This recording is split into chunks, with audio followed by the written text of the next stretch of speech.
At my sister's wedding, my parents called me the family disgrace. Not quietly, not in private. Right there, in front of everyone. The room was full. Relatives, friends, people I didn't even know. And I was standing there, smiling, trying to blend in, when my mom raised her glass. "At least one of my daughters made us proud," she said, laughing. People chuckled. Then she looked straight at me. "And the other one, well, we're still dealing with that." The room went silent for a second. Then came the awkward laughs. My heart dropped. I felt every eye on me, judging, whispering, waiting. And my dad? He didn't stop her. He just shook his head and said, "She's always been the difficult one." That word hit harder than anything else. Difficult. Like I was a problem to be managed. Not a daughter. Not family. Just a mistake they couldn't fix. I wanted to walk out. I should have. But I didn't. Because something inside me kept saying, "Just wait." And then, my phone buzzed. One message. From a number I didn't recognize. I almost ignored it. But something told me not to. Because what I saw next was about to expose everything they had ever said about me as a lie. In my family, everything was about appearances. Not truth. Not feelings. Just how things looked from the outside. We were the perfect family. At least, that's what everyone believed. My parents made sure of it. Perfect house. Perfect events. Perfect stories told to everyone who would listen. And my sister? She fit that image perfectly. Straight-A student. Always smiling. Always saying the right thing at the right time. She didn't question anything. She didn't push back. She played the role they wanted, flawlessly. And, because of that, she was everything they were proud of. Then there was me. I wasn't rebellious. I wasn't reckless. But I wasn't fake either. I asked questions when things didn't make sense. I spoke up when something felt wrong. I made choices they didn't approve of because they were mine. And in our house, that wasn't independence. That was disobedience. Every disagreement turned into a problem.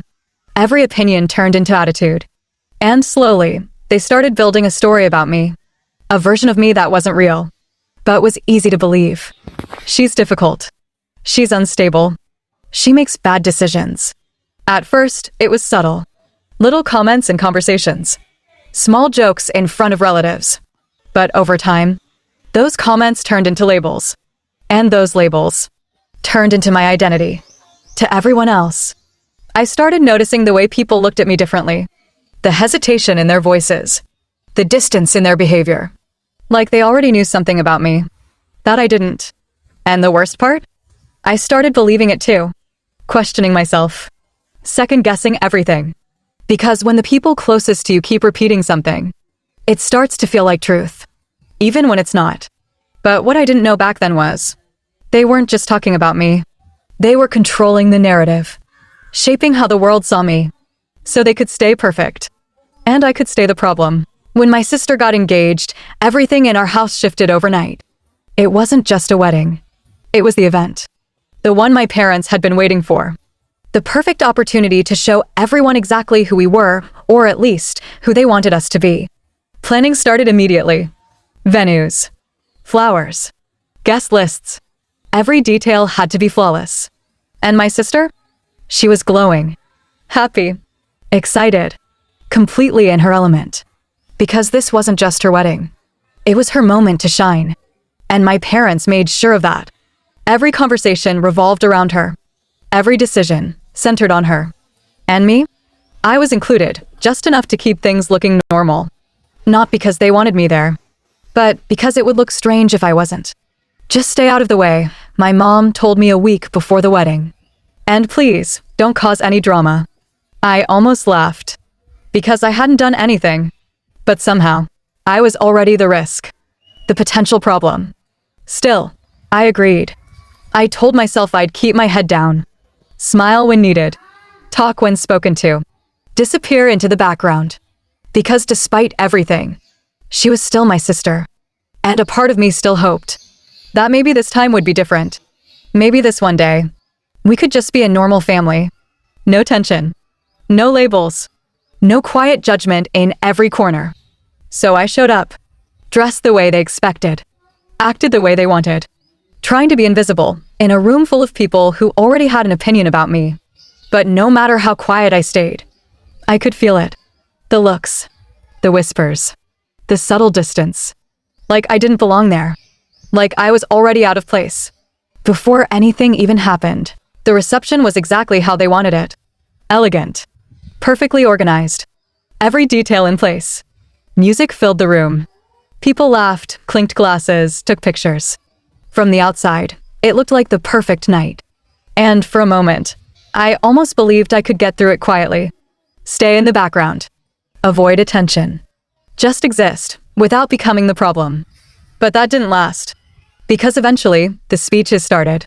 My mom stood up first. Confident. Composed. Smiling like she always did in front of a crowd. She talked about my sister. Her achievements. Her perfect journey. How proud they were of her. Everyone nodded along. Clapping. Smiling. And then, she paused. Just for a second. Long enough to shift the entire room. And unlike some people in this family, she said casually, she's never been a disappointment. A few people laughed. Others looked confused. And then, her eyes landed on me. That's when it hit. That line wasn't general. It was targeted. At me. My chest tightened instantly. I felt heat rise to my face as every head in the room slowly turned. Some curious. Some uncomfortable. Some pretending not to notice. But they all knew. And before I could even process it, my dad added from his seat, shaking his head. She's always been the difficult one. That word again. Difficult.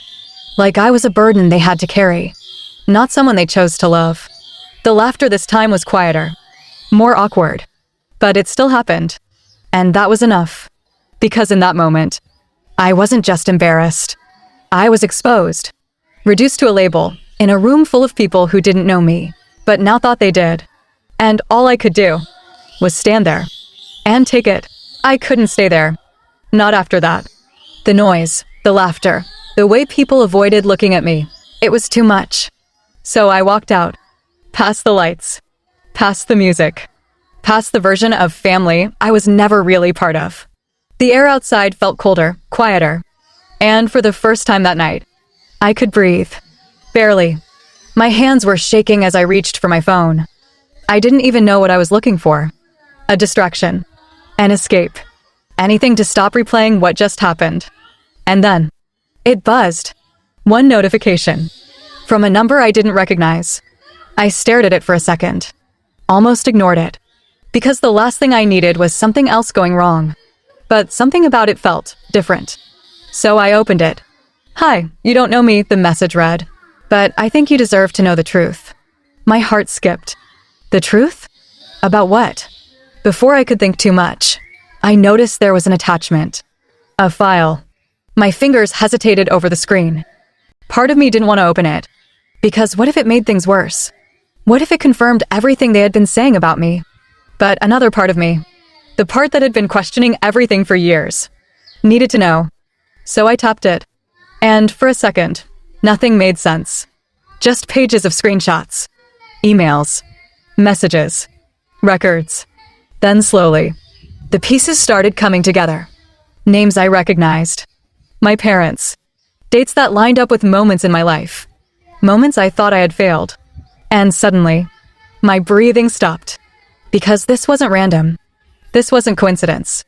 This was intentional. Every rejection. Every missed opportunity. Every time I was told I wasn't good enough. It wasn't because of me. It was because of them. And as I kept scrolling, one realization hit harder than anything else. They didn't just believe I was the problem. They made sure everyone else believed it too.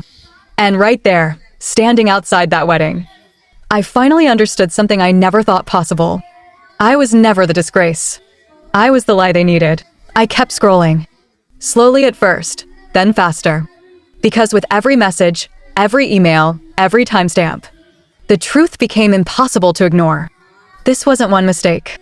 It wasn't one misunderstanding. It was a pattern. A system.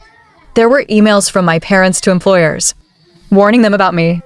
She's unstable. She's not reliable. You might want to reconsider. My chest tightened. Because I recognized those dates. Those were the same weeks I got rejected. The same moments I sat in my room, wondering what I did wrong, wondering why I wasn't enough. And now I knew. It wasn't me. It was them. There were messages to family members too. Twisting stories. Exaggerating situations. Turning normal mistakes into something bigger, something shameful. They didn't just tell people I was a problem. They created the problem. And then, there it was. The final piece. A message from the person who sent me all this. I worked with your parents for years, it read. I saw what they were doing, and I couldn't stay silent anymore. My hands went still. Because that meant one thing. This wasn't speculation. This was an opinion. This was proof. Clear, direct, undeniable proof.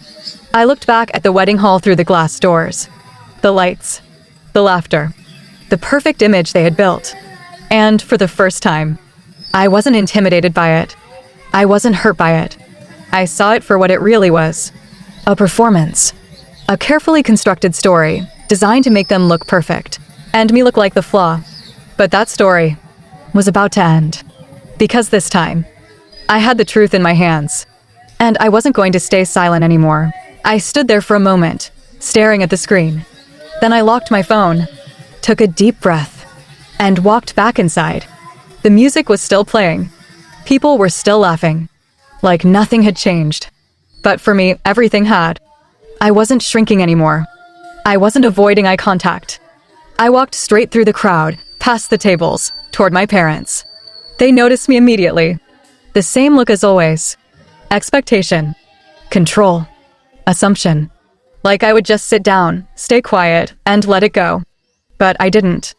I stopped right in front of them. Didn't say a word. Just held out my phone. My dad frowned. "What is this?" he asked.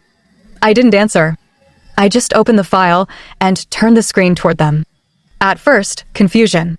Then recognition. Then panic. Their expressions changed so fast, it was almost unreal. "Where did you get that?" my mom whispered, her voice tight. Still, I said nothing. Because this time, I didn't need to explain anything. The truth was already there. I tapped one of the emails. Read it out loud. She's unstable. I wouldn't trust her in a professional environment. A few people nearby turned. The noise in the room started to shift. Subtle at first, then noticeable. I opened another one. She tends to create problems. We've had issues with her behavior. More eyes. More silence. And suddenly, the attention wasn't on me as the disgrace. It was on them. "Stop," my dad said sharply, reaching for my phone. I stepped back. "No," I said calmly. "You don't get to control this anymore." My voice didn't shake. Not this time. Because for the first time, I wasn't defending myself. I was exposing them. Whispers spread through the room. People looking between us. Trying to understand. Trying to connect the pieces. My mom tried to smile, to recover. "It's not what it looks like," she said quickly. But it was. And everyone could see it. "You told them I was the problem," I said, my voice steady.